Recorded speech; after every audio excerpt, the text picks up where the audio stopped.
The family as a unit is under threat in modern times. That is according to Stephen Langa, the Executive Director of Family Life Network.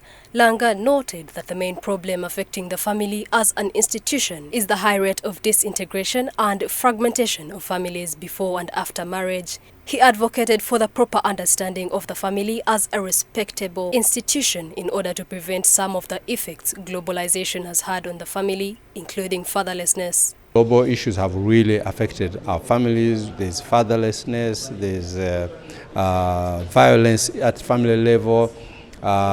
We have 30% of our families are headed by women, men are not there.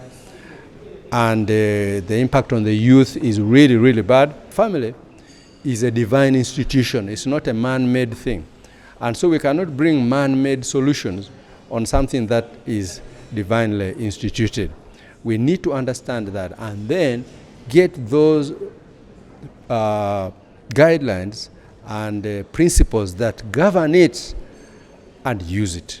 The family, wherever it is, plays a crucial institutional role in contributing to the economic, social and political development of the country. Samuel Bakutana, the provincial president of the Fathers Union in the Church of Uganda, called for the deliberation and intentional effort in fulfilling parental and individual obligations in families to promote national development. As a result, I have to ensure that at the family level there is an economic hub. Not only that, the needs in the family become the economic engine for economic activity even outside the family.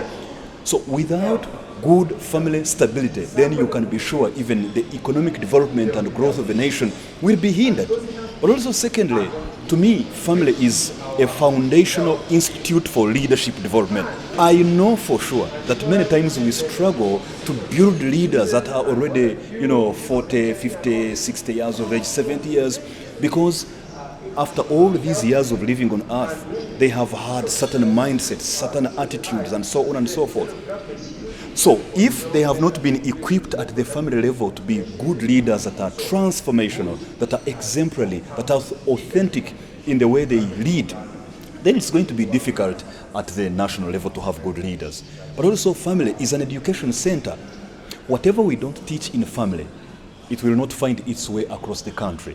The Tororo District Woman Member of Parliament, Sarah Opendi Acheng, has sought leave of Parliament to table a private member's bill which, among others, proposes that any couple which has lived together or cohabited for more than 6 months should be deemed to be married. The MP claimed that over 65% of Ugandans of marriage age are cohabiting. The proposal has attracted some shrill reactions. People are going to be encouraged to come and somehow hook up, and they somehow keep around there for 4 months, 5 months, then 6 months. Once they clock the 6-month mark, they can even move away and go and start somewhere else. This now becomes a business. So here they have all the legal backing to give them property, to share on the property, to have the name attached to them. This is Mrs. So and so, and then they go and start the game with somebody else. Cohabiting is not proper.